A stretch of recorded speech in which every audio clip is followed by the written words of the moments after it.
Good evening, everyone. This is Julian Morales. I'm the president-elect of the Galveston Clear Lake chapter. Thank you for joining us this evening. We have a great presentation coming up. We're still contemplating our July meeting, whether it be virtual or in person, but we'll give you more information as that time approaches. And at this point in time, I'd like to go ahead and introduce Kevin Martin, who will in turn give a overview of the speaker. Kevin?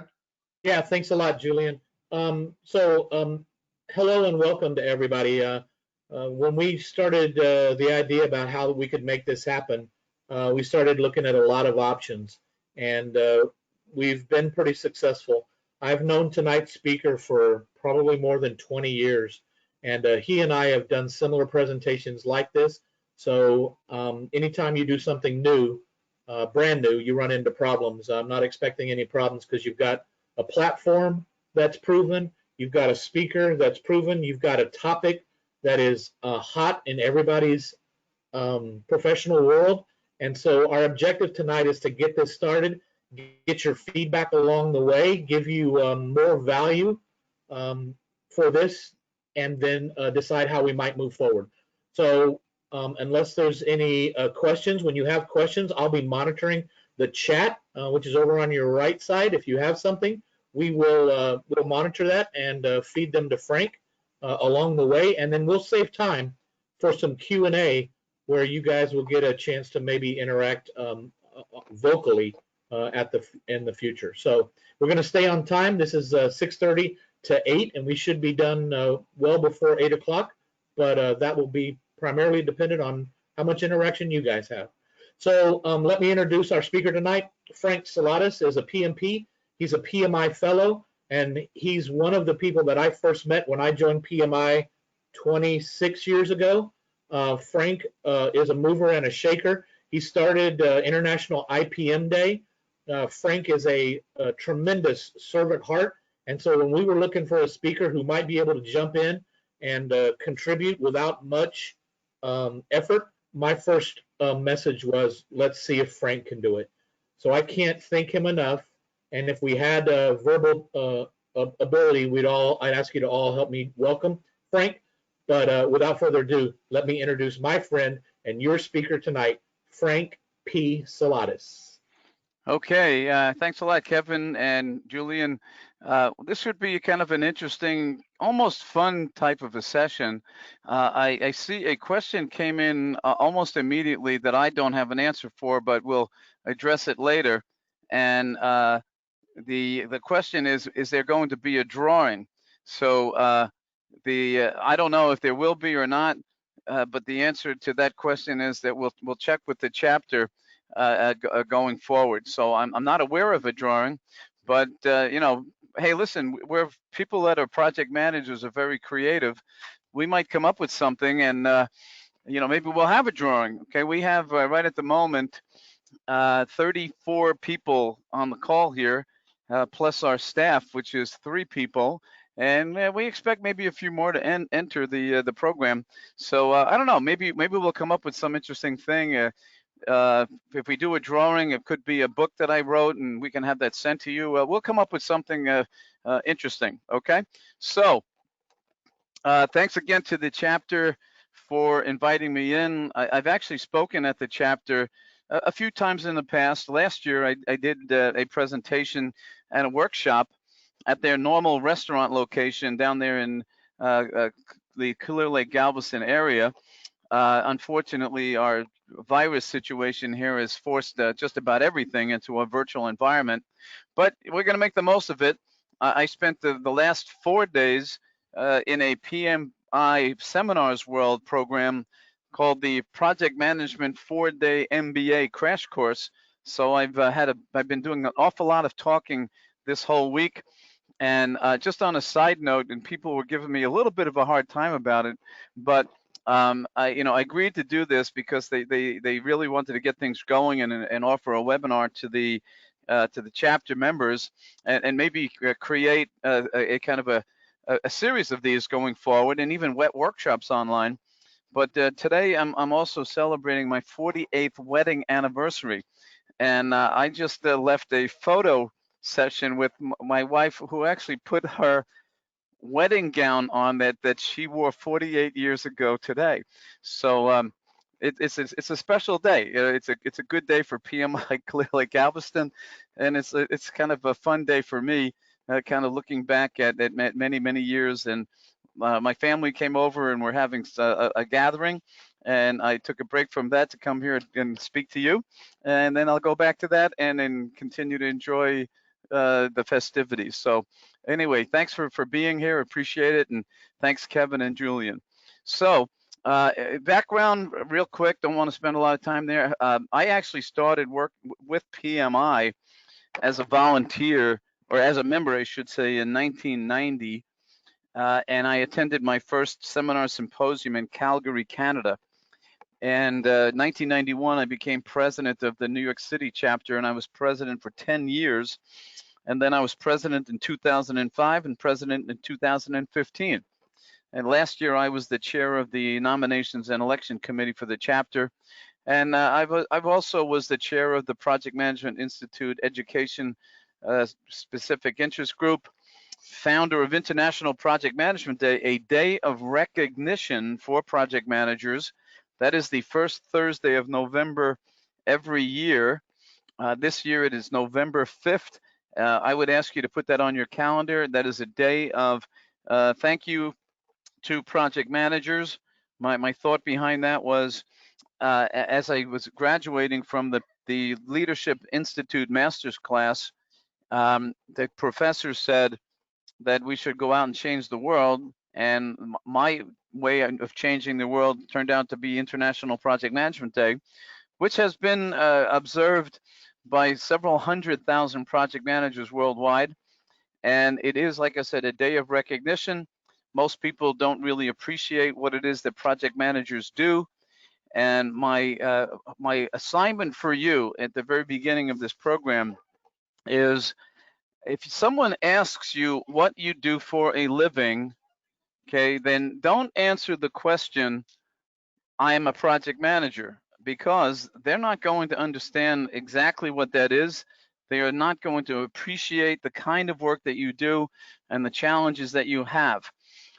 My recommendation, and I ask you to really think about this, is if you ever meet someone and they ask you what you do for a living, answer the question by saying something like, I am leading a team that is building or developing a product that is going to change the lives of thousands of people.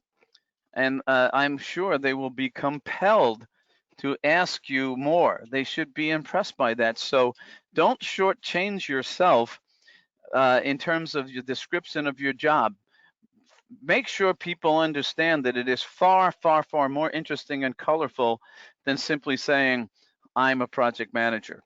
Okay, and then I have received a couple awards over the years, and certainly enjoy contributing to chapters and PMI in general. I have actually spoken at over 75 PMI chapters worldwide, and spoken at a large number of PMI congresses and symposiums and professional development days, and it's been really enjoyable for me.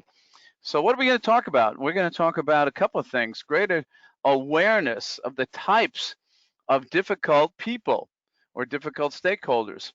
We're going to describe the benefits of understanding and dealing effectively with difficult stakeholders, and we'll hopefully during this session improve your ability to manage difficult encounters and improve relationships with stakeholders. Project managers in many cases really need to have a strong relationship with all of the stakeholders in order to accomplish all the objectives of the projects that they work on. Okay, I'm just looking at a few folks that have said congrats to the Saladis family. Congratulations from Scott, Field, Erica, Bruno, Harshala. Thank you all for the congratulations. It's been a good day today. I did a training for an excellent group of people. I have to say they were really great. I got the family over, and we had a nice little gathering, and everybody's enjoying themselves. And here I am speaking to the PMI Clear Lake Galveston chapter. So it's all good stuff. So okay. Anyway, let's talk about difficult people. Now, I found this quote from Dana Brownlee, and some of you might be connected to her on LinkedIn. But look at this quote. It's a skill every leader needs. I modified it slightly, but it's pretty much verbatim. When managing project stakeholders, particularly difficult ones, business analysts and project managers are the proverbial hub in the center of the wheel. They are constantly being pulled in many directions by stakeholders with different personalities and interests. The project manager and the business analyst must become masters at managing these difficult stakeholders and their wide range of expectations. What an amazing skill that all leaders could benefit from. And that is from Dana Brownlee. And you know, I communicate with her occasionally on LinkedIn, but I thought that's a great quote and something for you to think about. Okay. Let's see, we have a comment from Ed Puckett. My line, I lead a team that works to make people's dreams become reality. That's what we do. Ed, thanks. Kevin Martin says, I make dreams come true. Again, use some creative way to tell people what it is you do for a living. I guarantee you it's going to change the appreciation that people have for what project managers do. Now, one of the quotes that I use that I created in regards to International Project Management Day is, you can see the value of project management in any skyline. Now think about it. I just want you to think about this, because again, I think people might give you a hard time because they don't even know what it is that you do. But the reality is that there is nothing that people use every day that is not the result of a project. Your smartphone, your laptop, the desk you sit at, the car you drive, buses, trains, planes, boats, spaceships, buildings, you name it. Somebody was leading a project team that created that, and yet no one actually thinks about that. When was the last time you walked into a building, or somebody you know walked into a large building, or even an amusement park, and looked at a specific ride like a roller coaster and said, "Wow, what an amazing project!" I can't even imagine how much work went into that.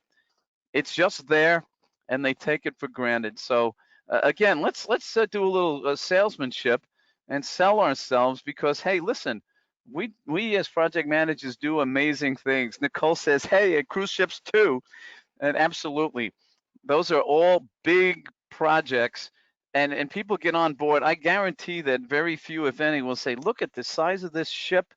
Look at all of the things that are in there. Look, they got 2 pools, they got this, they got that, well, casino, they got meeting rooms. Look at the decorations. Nobody ever does that. So let's you know, blow our own horn a little bit and tell people, you know, what you do. Okay, so the challenges facing today's project manager and business analyst. Now, I actually included the business analyst because in many cases, the business analyst has many functions or job responsibilities that are similar to or even overlap with the project manager. So some of you out there might be business analysts or know of some, work with them, but it applies to the business analyst as well as the project manager and anybody that's leading a team. And I invite you to post additional challenges. I don't have all the challenges listed here, but I'd be curious to hear about your challenges that are facing you today in the management of people. Okay, of course, the misconception of the project manager and business analyst responsibilities and the scope of their work.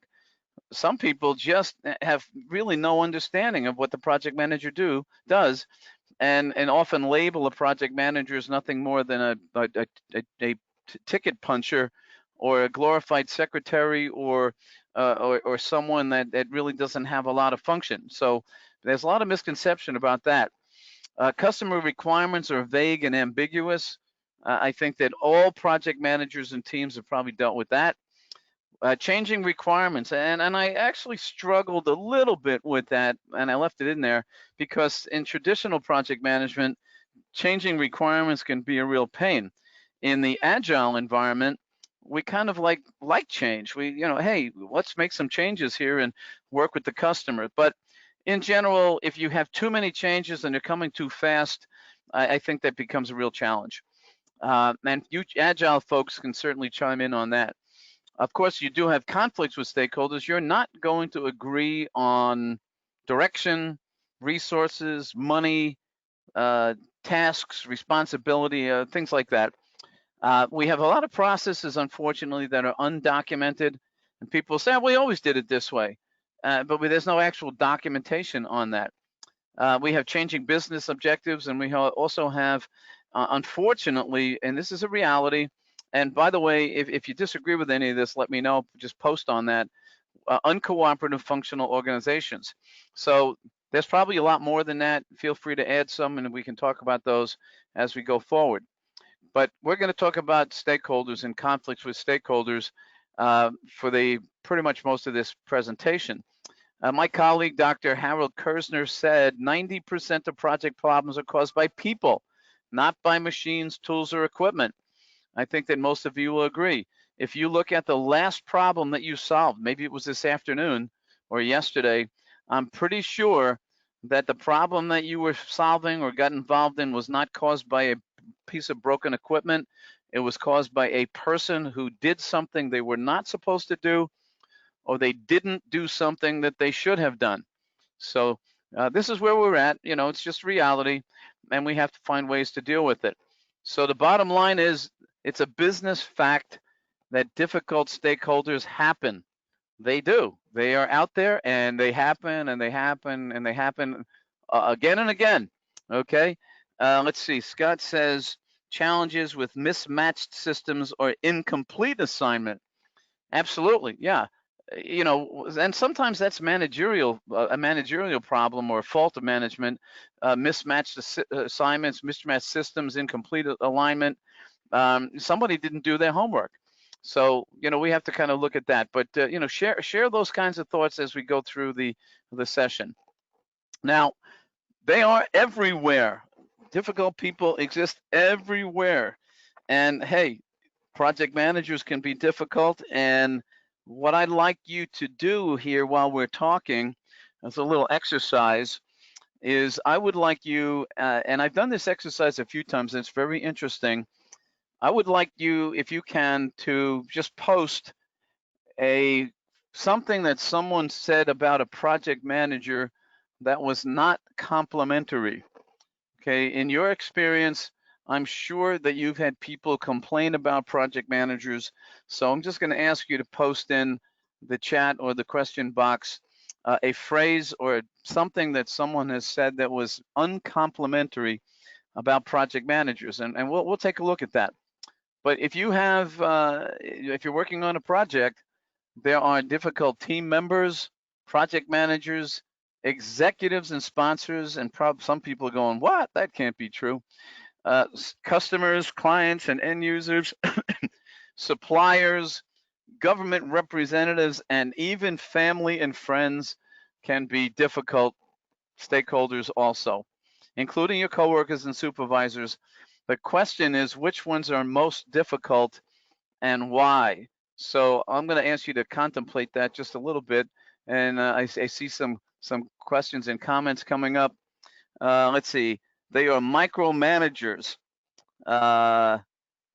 Project manager bring in processes that slow down the work. We have poor leaders and communicators, according to Thomas Nutbrown. So yeah, these are things that we have. Oh, Scott Field says, used car salesman promises everything before checking with the team. Nicole says, spent too much time documenting everything. This could go on for a while. Cindy says, don't interrupt my design work for your administrative tasks. Okay, so all of us have experienced some of the less complimentary things that people say about project managers. I have heard things like overhead, they don't know the technology, they get in the way, and even more uncomplimentary terms that we probably can't even talk about.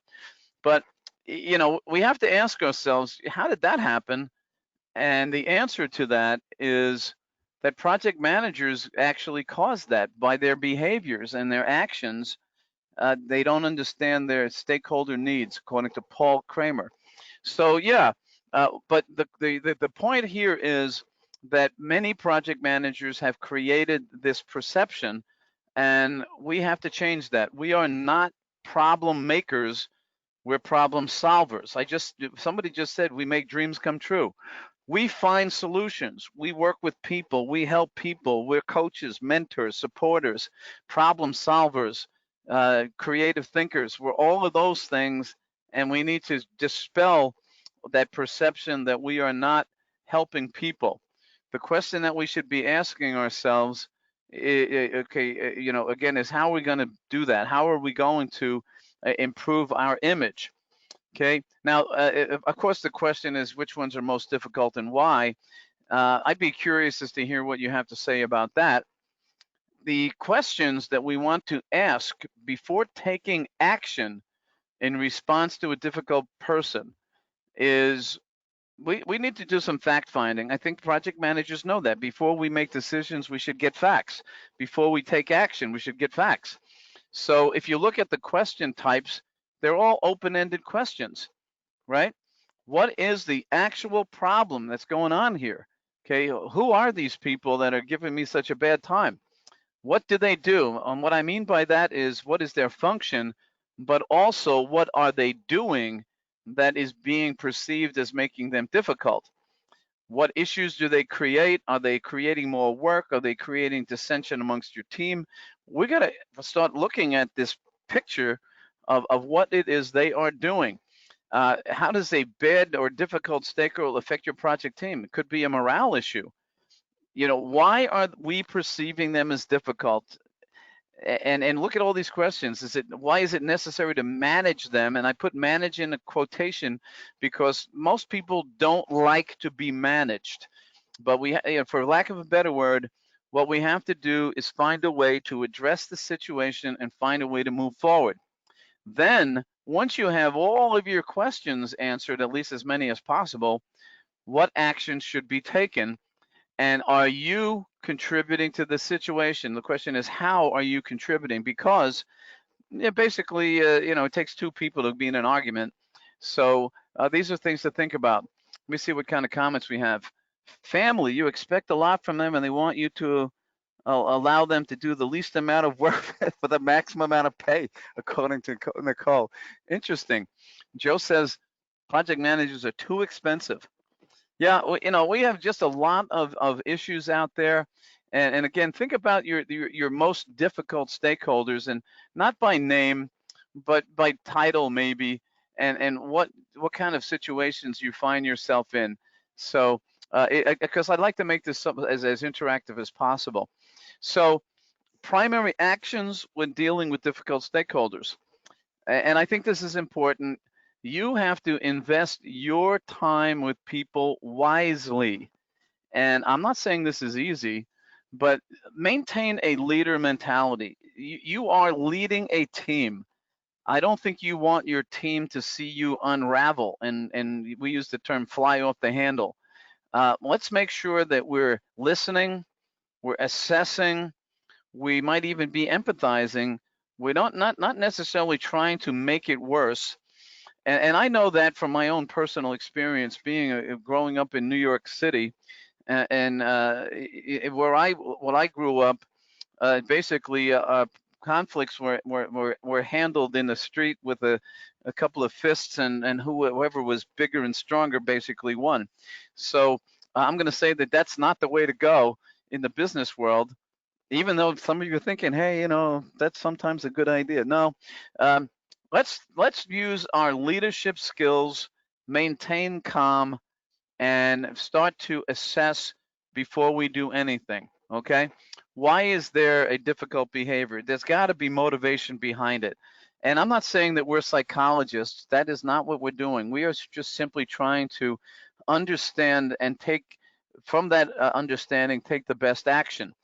Um, find out as many facts as you can, and it might take a little bit of time. And of course, you got to use a lot of judgment. Sometimes an argument needs to be resolved very quickly. Sometimes it might take a little time to really come up with the best approach. We'll talk a little bit about emotional intelligence going forward, but there are going to be emotions involved in some of these conflicts. You have to kind of look at yourself and figure out if you're part of the problem. Again, now this is another one about investing your time. Determine the short and long-term effects difficult people can cause. If you are in a one-time situation with a person, and it is highly, highly unlikely that you will have interaction with that person again for the foreseeable future, it is probably not a good idea for you to spend enormous amounts of time trying to find a way to build your relationship with that individual. You have to use some common sense here. Can you fix it yourself, or do you need support? These are questions that you have to ask. And the bottom line, of course, we know this through conflict management, is try to solve problems in a collaborative way. That would be the way to go. Now, let's talk a little bit about conflict. And I see some comments coming up, so let me take a look at the comments. At some point, the servant leader needs a break. Yeah, I have to agree. There are going to be, this is a judgment call on your part. I read a lot of stuff by Tom Peters, and the last book I picked up by him was called I think it was called The Little Big Things. And one of the things he said in that book was to lead is to serve, period. And again, we need to use some judgment here that at some point in time, all of that servant leadership, trying to help people and make them better, sometimes it doesn't work, and the value that you're just not getting value out of your time, and then you're going to have to break from that and try a different tactic. And again, I think everybody has to understand that we got to have some common sense here. We got to use logic, and sometimes we try our best, and it, for whatever reason, it just doesn't work. Then we're going to have to change our tactics, and we're going to be a little bit tougher. And I'm not saying, and my presentation here is, we're not trying to befriend everybody and be everybody's pal. What we're trying to do is find the best approach to create relationships that will help us get our work done in a fairly calm, collaborative environment. That is not always the case, and I think that Scott is bringing up that point. So that is something really important to consider. Okay, so what we know about conflict. We know from our PMBOK studies, and those of you that are PMPs, that conflict is about withdrawing, which is more of a lose-lose type of a situation. Smoothing, which is not necessarily going to solve anything. It just, we're not going to talk about things that are going to cause conflict. And compromise is that win-lose, lose-win, where I had to give up something to get something. There's forcing, which is my way or the highway, more of a kind of I'm going to just tell you what to do. And then there's collaboration through confrontation of the problem, not of each other. So these are things that we know about conflict, and there's a lot more about it. But the question that we should ask ourselves is, how well do I manage conflict? How well do you manage conflict?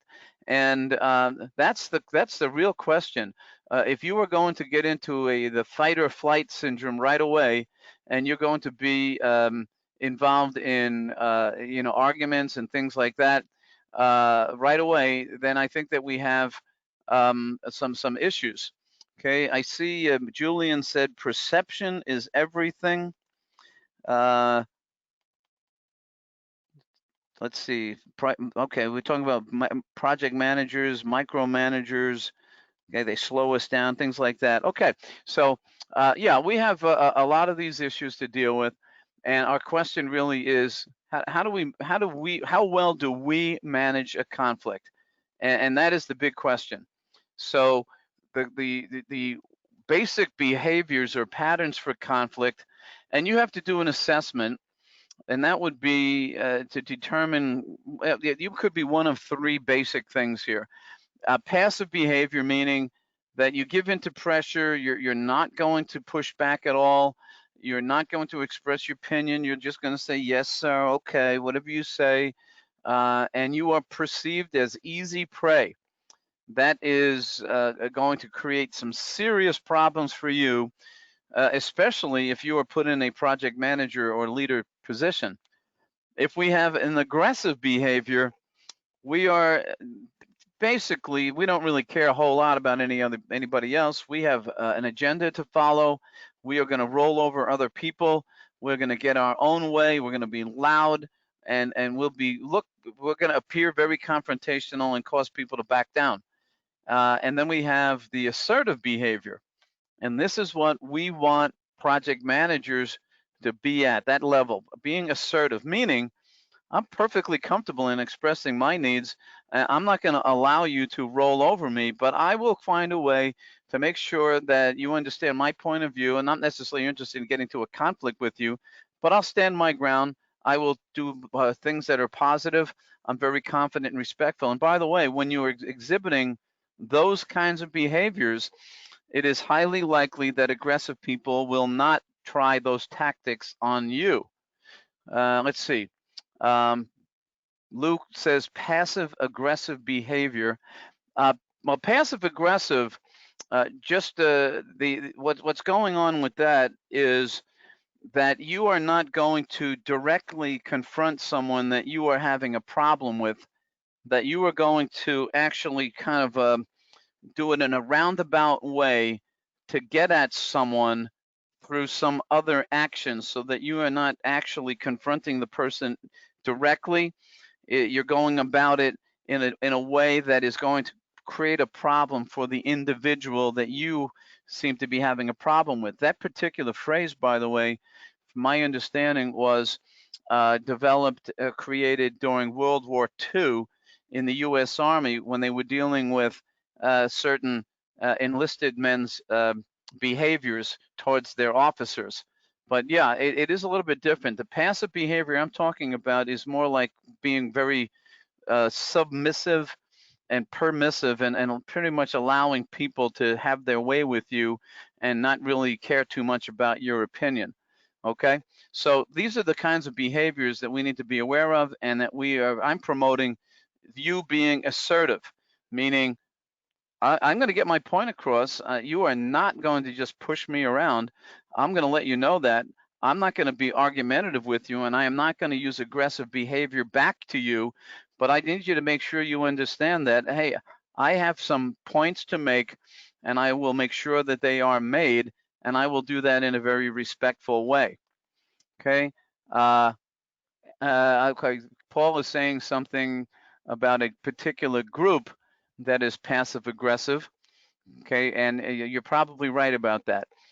Okay, so we must practice being assertive to be successful in the business environment. That's my encouragement to you.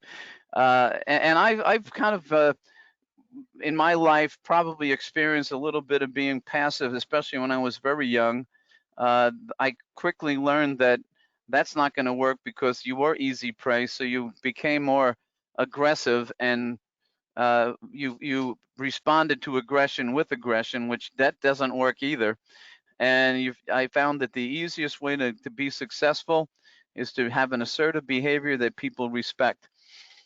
In terms of human social interaction, we have a very basic behavior pattern here called fight or flight, a reflexive sequence that tells us that we should run from a person or battle that person. And it really depends on that circumstance, but that is a fundamental behavior that is embedded in us all.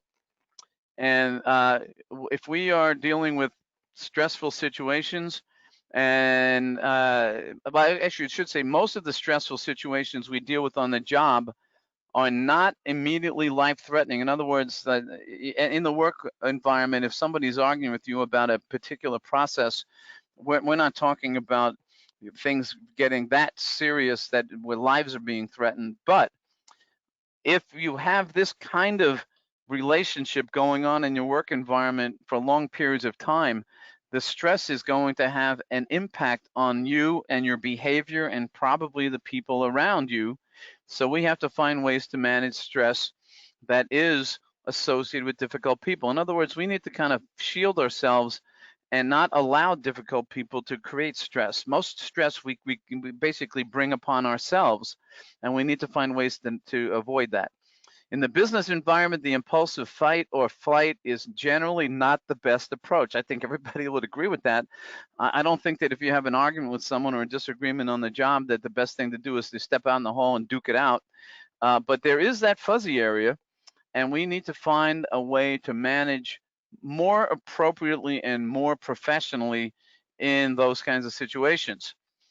Now, how to do that? Well, emotional intelligence is part of the key. Most of you, I think, are familiar with emotional intelligence or emotional quotient, which is your ability to understand your own behaviors, how your emotions will affect your behaviors and how your behaviors affect other people, and also the fact that people have emotions too. And we need to be aware that what we observe in someone's behavior may not be anywhere near what the reality is. So what we have to do is identify and assess, ask some questions, and not jump to a conclusion that because someone is behaving in a certain way, that they were doing it intentionally, that they had planned to do it, that it was really meant to cause disruption or whatever. We need to start to ask some questions and be aware of our own emotional intelligence. Now, the key points of emotional intelligence that are helpful for project managers: number one, it does help us to establish a stronger relationship with our stakeholders. It focuses on the ability to avoid emotional outbreaks. So you can start to, the more you are aware of how your emotions are affecting your behavior, the better it will be in terms of solving a problem. You can feel yourself, the blood pressure increasing. You can feel your face flushing. We know that these things are going to start to cause problems. We know that maybe it's time to take a break in those situations. Okay, if we manage our emotions and stay calm, we're going to be able to solve problems much more effectively. Okay, if we are using emotional intelligence and keeping our emotions in check, we will certainly make better decisions. There's no question about it. We will also be able to communicate more effectively. A friend of mine years ago, someone was yelling at him about something, okay, and this person was screaming at him, and I have to tell you, the quote that came out of that was that no good advice was ever given at the top of one's lungs. So, and what this person did when he was being yelled at, instead of yelling back, he leaned in towards the person and simply said to the person in a very low voice, almost a whisper, he said to the person, "I can hear you." Just like that. I mean, he did not yell. He did not let his emotions get in the way of anything. This person was screaming, and all he said was, "I can hear you."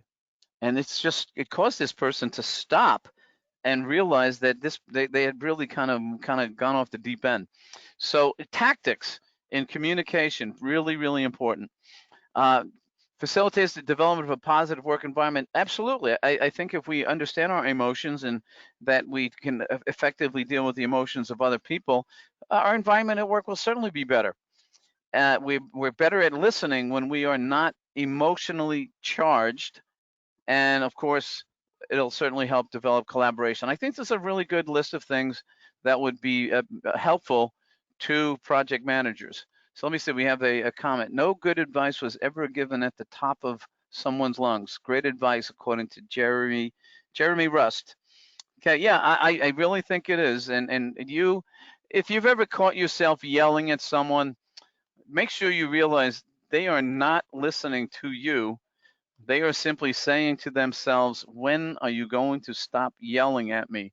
Okay, So emotional intelligence, it helps us act consciously instead of reflexively, and that answers the that gray area of fight or flight, and it provides us with the ability to think much more clearly through a situation, and certainly it will help us create better relationships. There's just no doubt about it.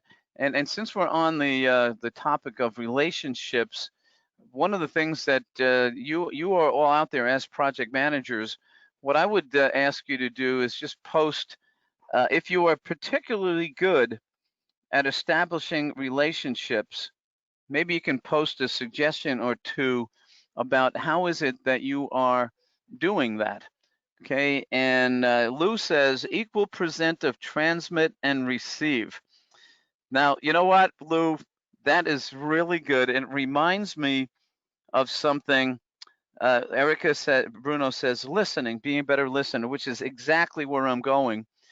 I was in Fort Worth, Texas, some years ago, and I found a book in the airport bookstore, and I had to pick it up, mainly because of the title. Now, I'm going to guess that a lot of you that are on this call are from the areas in Texas. Maybe you're down there in Galveston or Houston or Dallas or so on. But the book, the name of the book, I love the title. That's why I bought it. The name of the book was "Don't Squat with Your Spurs On." Great, and I know it's still out there. It's like a third or fourth edition. It is a book about what we'll call cowboy wisdom. Don't squat with your spurs on, which I think is probably pretty good advice. But in that book, of all these quotes and so on, there's one of them that says you have 2 ears and 1 mouth, so listen twice as much as you speak. So that kind of Lou was alluding to that. And you know, I think that there was another one in there that says never pass up a good opportunity to shut up. So we have to listen. We have to listen for a while, and I'll show you something about listening later on that I think you'll like. Paul says having empathy and forgiveness, and that's part of the big picture of emotional intelligence for project managers. Okay, so instead of reflexively and going off the deep end, we're going to use more composure. So now we're going to manage difficult people. How do we do that? According to Arlene Matthews, one of many authors that I've studied and learned from, she wrote a book, The Complete Idiot's Guide to Coping with Difficult People. There are 4 types of difficult people: the self-absorbed, the controllers, the obstructionists, and the truly toxic. And I know that there are many variations of these. So I just want you to think about some of the people that you may have worked with. Did they fall into these categories? Okay, I see that we have a question. I think there was a question, or is it a chat? Let's see. He diffused the situation. Perception is everything. Okay, so yeah, diffusing the situations through emotional intelligence is certainly the right thing to do. So, you know, now I just want to qualify one thing here. These were categories or types that were coined by Arlene Matthews, and they are not specific to any person in, you know, particularly. I gave a presentation once and somebody got really upset because I was calling people truly toxic. So I want you to make sure you understand what we're talking about here. It's that people do things that can really be very, very unpleasant to other people, nasty things and whatever. That's what we mean by truly toxic. There are people out there, and you know, you may not like that term, but they are out there and they are doing things that are very, very unpleasant to other people. And people probably have much stronger words for those kinds of people. And if you have an example of someone who is any one of these, no names, of course, but what did they do?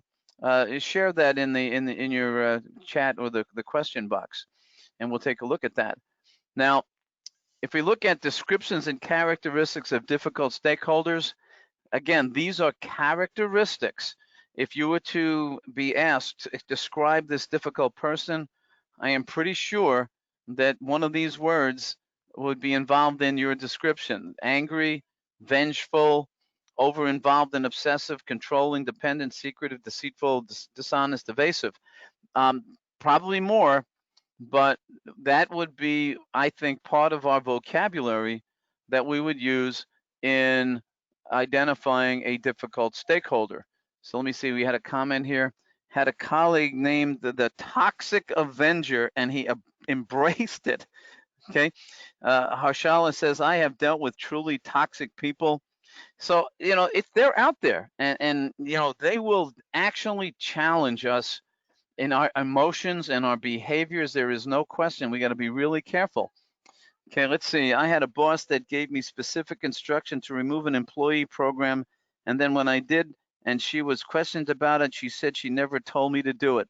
So we have, I could add, well, dishonest might cover that, but I could probably put in there out and out liar, or anything like that in there. So that's unfortunate, but hey, that's why we're having this discussion, because these people are out there doing these kinds of things. So we have a lot of challenges. They're disruptive during meetings. They're late for meetings. They have a comment for everything that you have to talk about. I had a boss once that if I brought up an idea, I didn't care. No matter what idea I brought up, this boss would say, I'll do you one better. He had to have the last word. He had to be on top all the time. Tough situation to be in. We fail to communicate with team members and other stakeholders. We don't tell people important things, especially the project manager.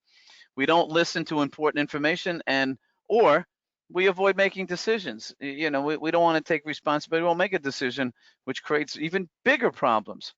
So we have a lot of challenges, and hey, this is only the tip of the iceberg in terms of challenges that we have with difficult stakeholders. Okay. Scott Field says, I had a project manager with the paralysis of analysis. Always needed more information or analysis of possible implications to avoid making a decision. Okay, and interesting you say that, Scott, because during the class that we had this week for Seminars World, we were talking about the importance of decision science and gathering up as much information as we can to make a decision. And I gave a quote that said, if we spent time gathering up all the information available in order to make a decision, we would never make a decision. We would always just fall back on, I don't have the information. And you know what?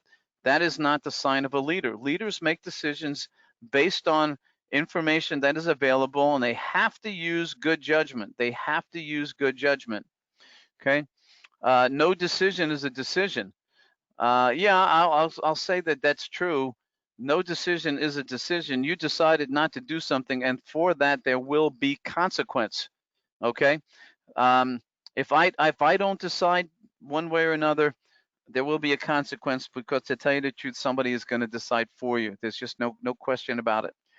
Okay, so we have all these problems, and our thoughts are at this point in time are, please make them go away, right? That's got to be where we're at right now. And unfortunately, strangling is not an option. You may be tempted, but you have to ask yourself, what are the options? How do you effectively manage a difficult person? So let me go back to the comments. There's something came up here. The road of life is paved with flat squirrels that couldn't make a decision. Wow, I never thought about that. The next time I see a flattened squirrel, I will definitely think of Nicole's quote. But you're absolutely right. That indecision, it can be very costly. So what are we going to do? How do we manage difficult people?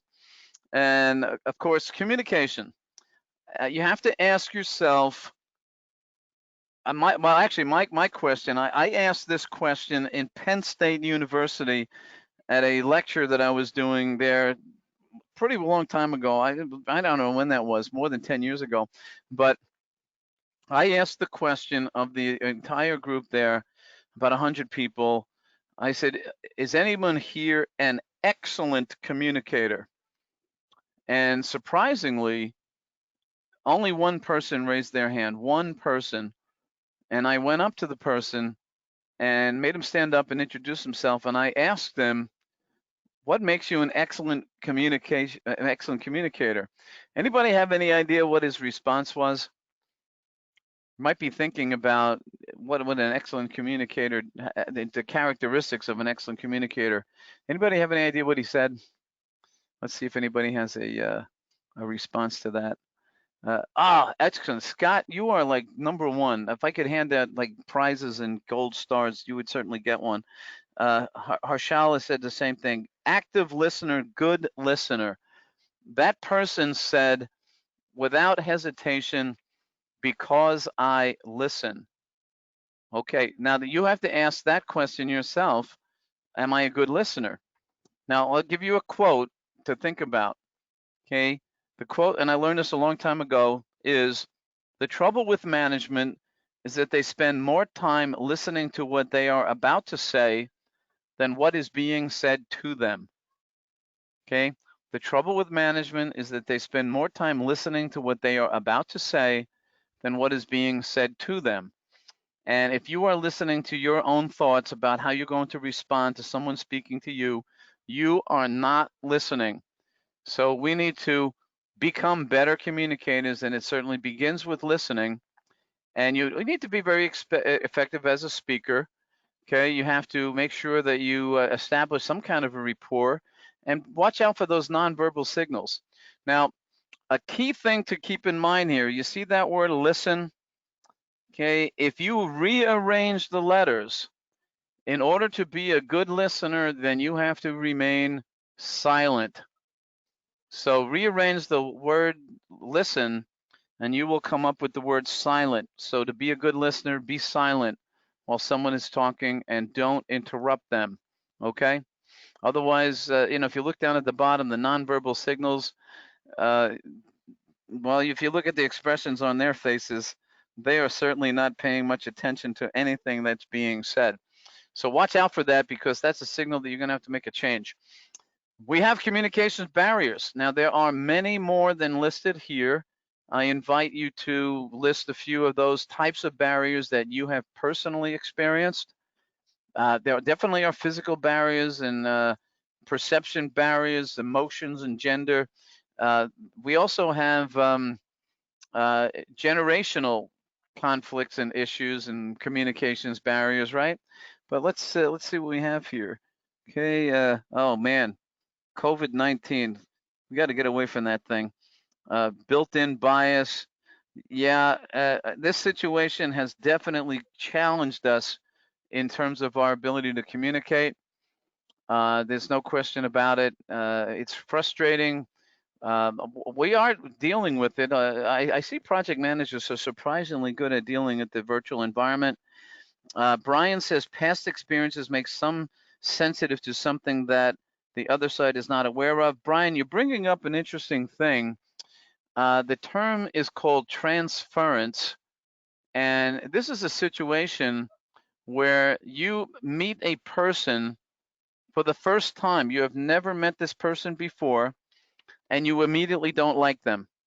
I don't know if anybody's ever been in that situation. You just don't like the individual. You never met them before, but you don't like them. And the reason for that is that they resemble or remind you of someone that you had a very, very unpleasant experience with.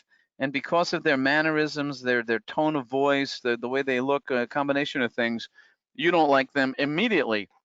And I can guarantee you that that's going to cause relationship problems going forward.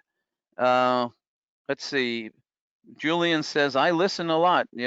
That's a good thing, Julian. And the times that I've met, I would have to say that that's true, that you really pay attention and offer a thoughtful comment. So yes, definitely. Scott Field says, racial, using language that may be insensitive to a particular group due to race. Yes, there's no question about that. I think that the events of the recent weeks tells us that there's an awful lot of work to be done in that particular area. But it's also cultural. It's really, how we deal with people of different cultures and backgrounds, their ethnicity and so on. These are definitely barriers to communication, and we can overcome them by being better at conflict management and also listening more instead of just simply, thinking that your side is the right side. There was another comment there. I'll have to get back to that. I just closed that window, but I'll get back to that comment in a second. Effective listening. Of course, you have to kind of watch your emotions a little bit, relax, but be attentive. Be comfortable. Don't be looking like you're going to fall asleep. And put your phone down and stop looking at your phone when somebody's talking to you. One of the things that I think you need to do, be careful about, I don't know if anybody's ever done this to you, is that you're in the middle of talking and then they put a finger in front of your face, like in a 1 minute, or put a hand up or something like that. I guarantee you that that's not going to have a very pleasant reaction going forward. So be careful about your actions and your body language and things that you do when someone is speaking to you. Minimize or don't interrupt until there is the appropriate time for you to make a comment. Reflect before providing feedback. During the discussion, summarize, paraphrase. Make sure you show people that you are listening. Okay, another comment here. Okay, each person has their own set of filters they use to interpret what you say based on their uniqueness. Yes, definitely, and that kind of is related to the communications model that you've seen in the PMBOK, where there's perception screens and there is personality screens and things like that. And that's why we need to have feedback. And Joe Sanchez said, repeat what you heard for understanding verification, and watch how you ask for a response. You don't want to ask people to repeat exactly what you said, but ask a question like, okay, I want to make sure that you understand what I was explaining. So what is your action based on what I just said? What are you planning to do? So ask the appropriate questions. Look at the words, listen to the words that people use, and watch those words. Some of them can have underlying meanings. Put a picture in your mind about what this person is trying to explain to you. Don't jump to a conclusion or a solution until you really kind of thought through this and asked your questions and so on. And as someone said, empathize. I think that it's a great idea for you to take notes during a discussion so that you can fall back and be more accurate when you are asking a question or making a comment. Okay. Cindy says, what do you do if someone never stops talking? Okay. Actually, there are many tactics to use to get a person who is a nonstop talker. And I'm going to give you a couple of references on that. But one of the tactics that you would use for the nonstop talker is a technique called clipping, where you are purposely doing a form of interruption in brief words to basically break the train of thought and the stream of whatever the person is saying. Okay, so if a person is speaking to you and they just will not stop, you're going to have to start with this clipping process by saying, yes, but, wait, okay, and oh, enough. And you have to do that in a determined way to disrupt their flow, so they have to stop and say, what? That is just a tactic to use. Otherwise, they'll never stop talking. And you have to find a way to do that. And that's a time when interruption is actually important. You have to do that. Otherwise, you're not going to get your thoughts in. Okay. Another comment coming in here. Okay, don't play lip service. Follow up with the stakeholder. Yeah. Don't say anything that's just to appease someone. Be specific about what you're going to do, and then go and get it done. Okay, so responding to difficult stakeholders, deal with the issues directly. Let's not beat around the bush, and let's not be that passive type of person. Here's the issue. I understand. Hey, listen, we have to discuss this. make sure that you are clearly demonstrating your ability to listen by every once in a while asking for clarification and a little bit more than nodding your head. Say, yes, I think I understand. Maybe you could clarify that for me, but get that demonstration of listening in there. Try to listen without interrupting, unless it's absolutely important where you have to say, wait a minute, I'm not following you on this. Could you back up on this and maybe give me an example? Okay, but interrupt judiciously. Okay, I guess about the best way I could describe that. Make sure that you explore the issue or concern in detail. Do not make decisions based on cursory high-level information. Whenever possible, and we know this from conflict management, to establish common ground. There's got to be something that we can find as a basis for moving forward.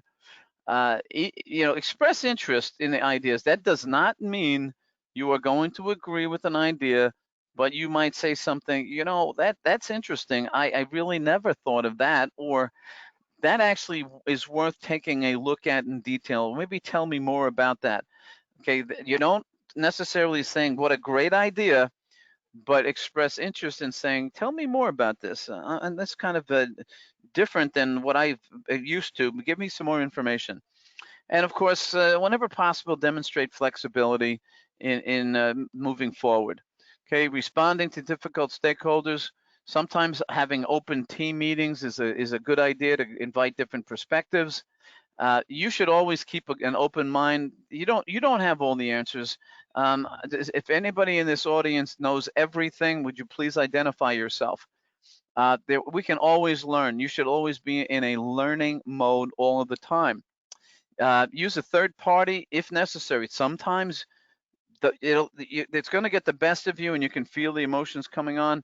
If you feel that that's a possibility, bring in a third party so that they can mediate for you. It's a very effective way to keep the discussion civil, which is the bottom line, is try to keep everything civil. Always refer to facts. Throwing in your opinion is not going to be helpful. Work from facts, facts, facts, facts, okay? And reflect back on the concerns of the other person. If you empathize with them and you say, I think I understand, and here's how I know that, and give them an example, something that will show them that, yeah, I was listening and I do understand. Understanding does not mean agreeing. It just means I heard you. I clearly heard you, and I have to take that into consideration. Understand your role. Okay, some people don't want to make decisions and expect you to decide. You're the delegator. You have to work on getting them to make decisions and making it safe for them to make decisions. Okay, your recommendations and possible outcomes. Consider, if you make a recommendation, there might be some negatives and positives associated with that. Protect yourself throughout a difficult meeting.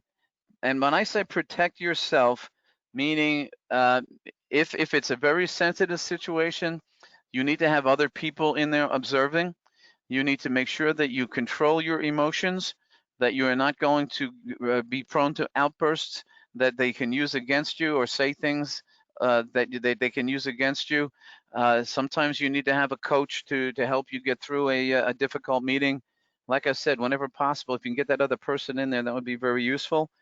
Try to remain calm. One of the things that I found about dealing with people, especially in an emotional situation, is not to tell them to calm down. Okay, if you say that, calm down, I think in 99% of the cases, just by saying that to the individual, they're going to get even more upset with you. Okay, they'll be saying things like, I am calm. Okay, and you don't want that. You just avoid using that. Okay, but be patient, be clear, and make sure that you are comfortable with what you are going to say. Maybe you should consult someone before you have the discussion. Record and document advice or direction. It's a really good idea to have someone or yourself making notes. I'll give you a quote from Thoreau. Thoreau said, recollection is one step short of fiction. You will not be able to recall exactly what went on in a meeting unless you record it or you make notes on it, and sometimes people don't like being recorded, by the way. but make sure you're making notes so that you have better recall and keep your notes organized, okay? Have a tactful conversation, which is a great word, tactful. Think before you speak, apologize quickly, converse, don't compete, time your comments, focus on behavior, undercover hidden feelings, and listen for feedback. Comes from Don Gabor, Speaking Your Mind, okay? Use keywords. For instance, when you're gathering information, this is actually from a requirements class that I teach. Use keywords or create a vocabulary to get understanding. Accessibility, maintainability, redundancy, purpose, reliability. You're creating a vocabulary that will allow you to clarify what it is you are looking for. And in summary, emotional intelligence is definitely key here. There's no question about that. Why is the person being difficult? Make sure that you understand your own personal biases and try to control those. Many years ago, a professor by the name of Morris Massey did some lectures, and he had a website, and I think it's still around. But he wrote a book, and I believe the title of the book is "You Are What You Are Because of Where You Were When," and it has a lot to do with the generational values. You know, if we look at baby boomers, actually, if we look back further to people who were born on or lived during World War II, and then the baby boomers that came out of the baby boomer, the people that returned from the war, and then the 1960s, 70s, and 80s. All of these times basically were shaping people's values and biases. So you have to kind of think about your own personal biases. Look at the tactics that are being used. If you want to know more about tactics, especially the situation where you have that talkative person, there is a book that I use. I use many books, but one book is kind of like my favorite. You're going to love the title of the book. It's called Dealing with People You Can't Stand, okay, by Brinkman and Kirshner. And if you want to learn tactics for dealing with people that are really difficult, there's a place to go. Okay, so I think that's an excellent book and a good reference, and it'll give you some things to think about. Let's see, Julian says, the faintness of ink is better than the best recollection. I like that, okay, and that kind of goes along with my Thoreau quote. Okay, so the tactics, again, you'll have to look at those tactics and figure out the best response. Try to be patient and calm and listen all the time. You need to manage the situation. Don't let it manage you. Deal with it directly. Do not gonna go in an indirect approach to it, and always use common sense. That's kind of your best bet. Somebody told me a long time ago that project management is nothing more than organized common sense. So make sure that you determine if the relationship is worth your time. Is it valuable? Is there going to be benefit to be gained? And if not, if this is a one-time deal and you're not going to ever see that person again, I wouldn't really worry about trying to make things good or better. Look for the positive whenever you do and ask yourself, what do we really want to accomplish here? Pay attention to the stakeholder style. That will help you come up with the best tactics to use. Always think in terms of opportunity. Believe that it's possible to actually achieve what you are attempting to accomplish. I can do it. I think we can find a way. And that positive attitude gives you confidence, and the confidence will help you to solve problems. And people will see that confidence in you, in your words and in your behavior. Make sure that expectations are set up front, clearly and intentionally. Make sure that you look at all the options. There's more than one way to do something. So look at all the options, try to be flexible at all times. And whenever possible, when you're having a problem, try to solve it at the lowest possible level and escalate accordingly. So that is a whole bunch of information. I'm hoping that it was useful for you. At this point, I think I've answered a lot of the questions and reviewed a lot of the comments, but Kevin and Julian, if there's anything that you'd like to say to the chapter, if there are any questions, now's a good time for us to address those questions. Okay? Yeah, super. Okay. Julian, I'll get to you in just a second. So let me wrap up. and say, first of all, thank you, Frank. I'm not sure many people would have given up their anniversary day to do this, but that is completely in line with what I know about Frank Saladis. He is an amazing person who balances a million stakeholders. And let me just tell you that I took over 3 pages, full pages of notes, and I've listened to Frank many times, and I learned something new every single time. Let me address some questions that came out. Slides. Frank, I took a lot of notes, and I'm sure other people did too. Are you willing to make your slides available to the chapter so they can post it? Yeah, I will send you a PDF and you can post it on your website so people can take a look at it. The only thing that I ask is people using the professional courtesy of not posting my slides on the internet or Facebook or LinkedIn or anything like that. Use it for your personal reference or refer to the website, but that's the only thing I would ask. That's fair, and that's again a trust building exercise. So thank you for trusting us, and we'll commit to making that that promise. The second thing is, I heard you mention a number of times Texas Wisdom. There's actually the Don't Squat book. There's also a volume 2 follow-up. And then you talk about flat squirrels. We have squirrels here in Texas, and we see them on our roads all the time. And yeah, those are the people squirrels that made slow decisions. And Yep. yep. So Texans lead with a lot of funny stories because we have to. The types of people, I wanted to comment on that. And again, we've got about 20 minutes, so I'm burning some time here, but I think we're intending to open this up, Frank, so that people can ask you questions. Yeah, go ahead.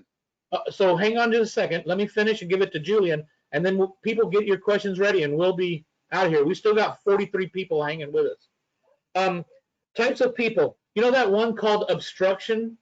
People that exhibit obstruction? Yep. I actually call them cave people. That's an acronym for Citizens Against Virtually Everything. Yeah. Okay. And you know those people because they're always around. You talked about building trust and decision making. I think that was part of that is truly the heart, especially working remotely.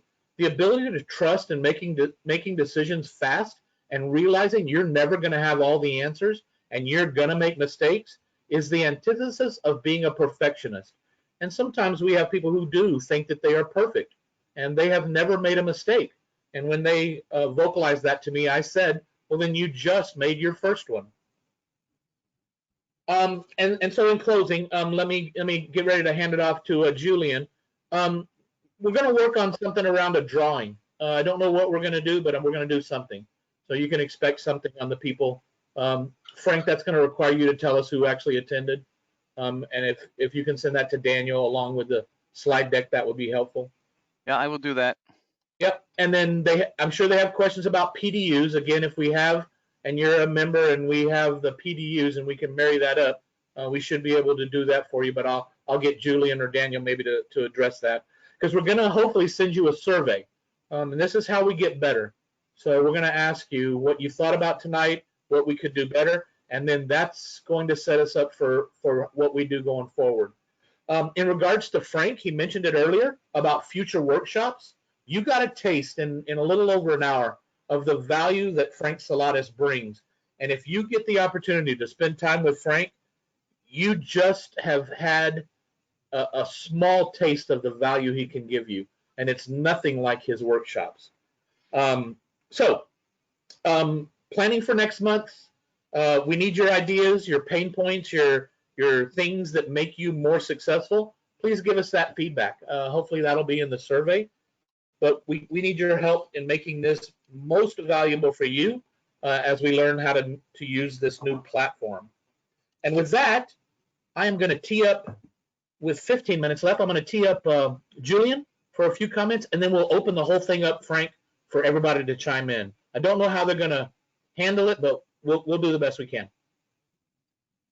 I'd like to express my thanks to Frank for doing this on his 48th wedding anniversary. I know my wife would probably have headaches over that, but I know you're a dedicated and you know, when I've talked to you, AJ is not here tonight. He's had some medical issues that he's dealing with, and our prayers go out to him and his family. We are looking to send out that survey to all the members, so please respond to them, because without your input, we would not have a chapter that would be this vibrant. And just like I'll reiterate Kevin's comment about Frank Saladis, there is so much knowledge that Frank carries in the back of his pocket that it's, you know, I just stand in awe of the man sometimes, but the knowledge that he has. But he's been in that for a while, you know, and he's got a lot to you know, to pass on to us. But with that, I'll open it up also to questions, comments. All right, Frank, release the Kraken. Let's see how this goes. Okay, so the best bet here would be you can raise your hand and I can open up the mic for you, or you can post the question in the question box or comment in the chat box. I think I addressed a lot of the comments and questions throughout the presentation. So I see a few folks that were in my class this week. Hopefully they enjoyed the session this evening. I hope you all did. Feel free to send me an email if you have a question specifically that you come up with later on. I posted my email in the chat box. It will also be in the slide deck. You'll see it at the bottom, saladispmp@msn.com. If you have any other questions, I see somebody just brought up a question, so let me see what we have here. Okay. It was the icing on our 4-day cake. Wow, and Nicole, she was in my class for the last 4 days, and I mentioned it to the class that we were going to do this tonight. So Nicole, thank you very much for attending. I know that was a long day today, but to be on another webinar with me, that's great. And Cindy said, thank you very much. That was very helpful. Okay, there was a question about PDUs, and Kevin mentioned PDUs will be handled by the chapter. Generally, you get a 1 PDU for the hour, and this will be a leadership PDU. Okay, since we were talking about people and leadership and on more or less the soft skills side of this. So this is a leadership PDU. Okay. Any other questions? Any comments entertained before we drop off? It looks to me like maybe I've answered all the questions, Kevin and Julian. Yeah, I think so too, Frank. It looks like to me that if we talk for about 5 more minutes, we can make it 1.5 PDUs. Yeah, actually, you can do that. I'm looking at the clock here, so I'm trying to think if there's something in addition I can share regarding this topic. If we really think about difficult people, first of all, I'm going to mention that book. The book that, as I mentioned, is called "Dealing with People You Can't Stand," and it is all about tactics for dealing with people in the workplace. Now, the title itself might sound a little misleading, but the bottom line to that book is that let's all admit that there are people that we work with that we don't like, okay? And we would rather not work with them. However, in the business environment, that is not necessarily permissible. Even if you don't like someone, you are going to have to work with that individual. So it really is to your benefit to come up with tactics to deal with these people that you really don't like. And there might be a lot of reasons why, but in a professional business environment, I can guarantee you your bosses are not going to be interested in your personal problems with an individual. Find ways to deal with that person at a professional, factual level. This book provides you with multiple tactics, and they also, they're going to classify these stakeholders. For instance, the one they start with the talk with is called the tank. And you have to imagine you're dealing with someone who is a tank. And what does a tank do? They roll over you. Then there's the sniper. What's the sniper do? They wait until you're very vulnerable and they take a pot shot at you to kind of disrupt whatever it is you're doing. There is the grenade. This is the person who just seems to just blow up no matter what. You can't control his emotions. There is the yes person, the no person, the maybe person, the nothing person. They're all there, plus more. In my course, we talk about what we call characters in business meetings, and you'd actually laugh because you've experienced these types of people. So the bottom line is there's a lot of resources out there. I have a 2-day workshop that I actually go into a lot of detail with case studies on dealing with people. I've presented it at PMI Seminars World. That is available through PMI chapters and individually in corporations. It can be done in person or virtually. Right now, more than likely for the next who knows how long, a lot of stuff is going to be virtual. Erica says, what if you have folks on your team that don't want to deal with difficult people, but have them removed? Well, you know, we could spend a lot of time talking about that, but if I don't want to deal with it, I'm going to remove them. I'm going to give them to somebody else. And that somebody else is going to find out that they're difficult, and then you're going to be in trouble with that individual. So that is not really a good tactic, although I know it's used. What we need to do is we need to focus on this particular individual. And if we had another hour or so, we could talk specifically about actions to deal with that individual. But I would say that moving that person out is probably not the right approach. It is only going to create a problem with you and another individual who is going to come after you saying, you purposely gave me this person who's given me a bad time and you knew it. So let's be careful about that.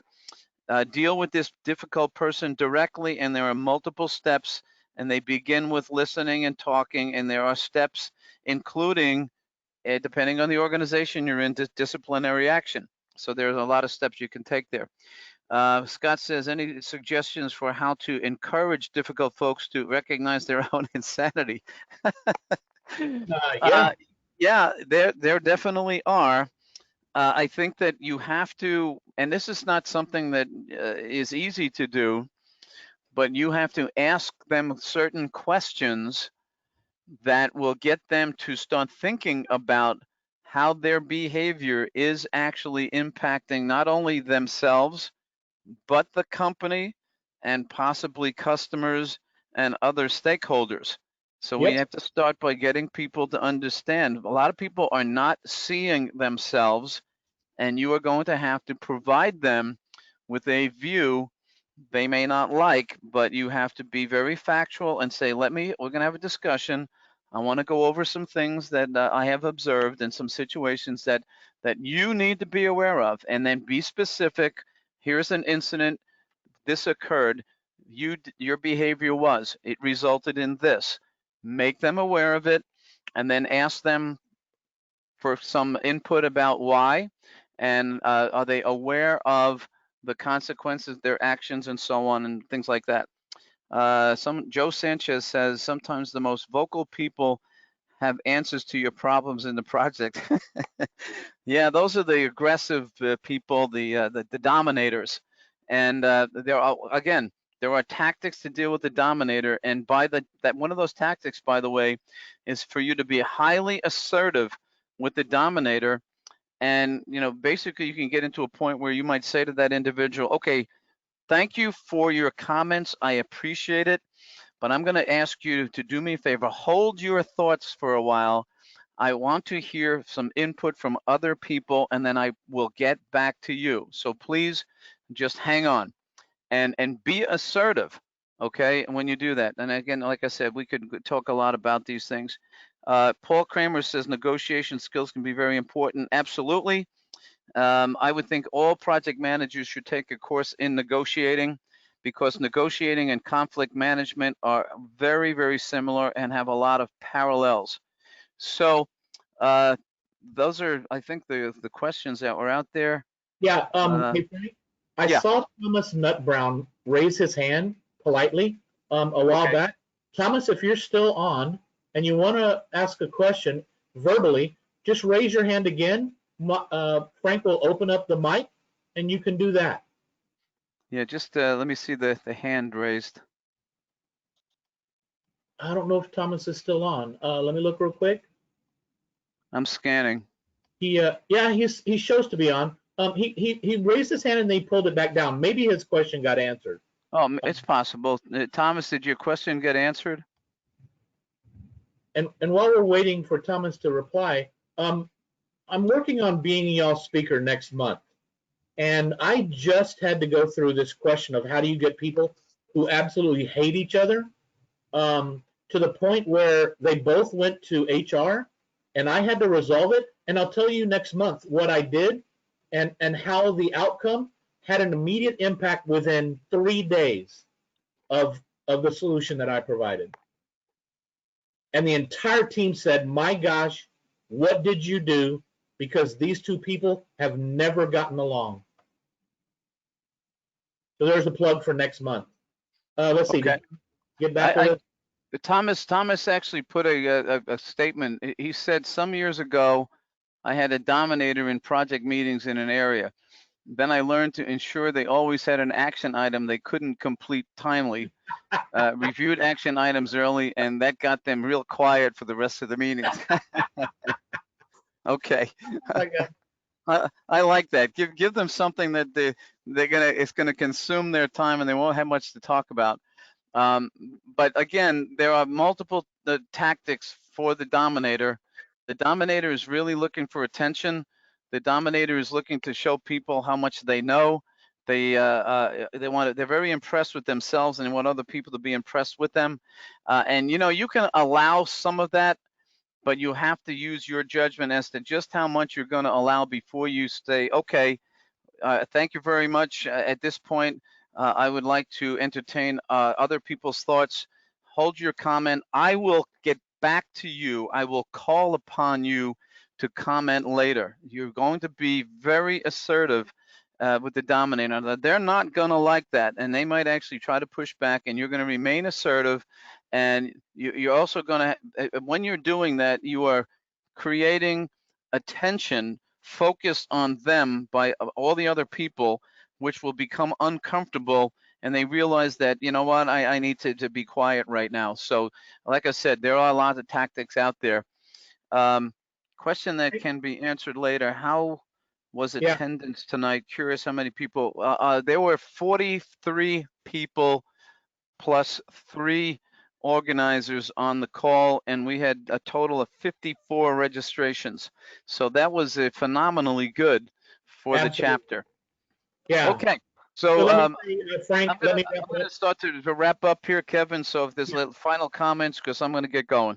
Yeah, what I was going to say is final comments is on behalf of the entire PMI CLG board and especially AJ and all the members who were fortunate enough to join and the ones that are going to see your briefing. We cannot thank you enough. You are a stellar servant, and please tell Barbara thank you for sharing you with us. Okay, I'll do that. There's a cold beverage waiting for me. Yeah, go to it, my friend. Go to it. Thanks, Frank. Okay. Thank you, Frank. Well, thank you. Take care, everybody. I enjoyed being here. Just take care of yourselves in this environment. Invite me back for a workshop or another presentation. Be happy to do it for the chapter. Okay. Thank you. Take care now. You too.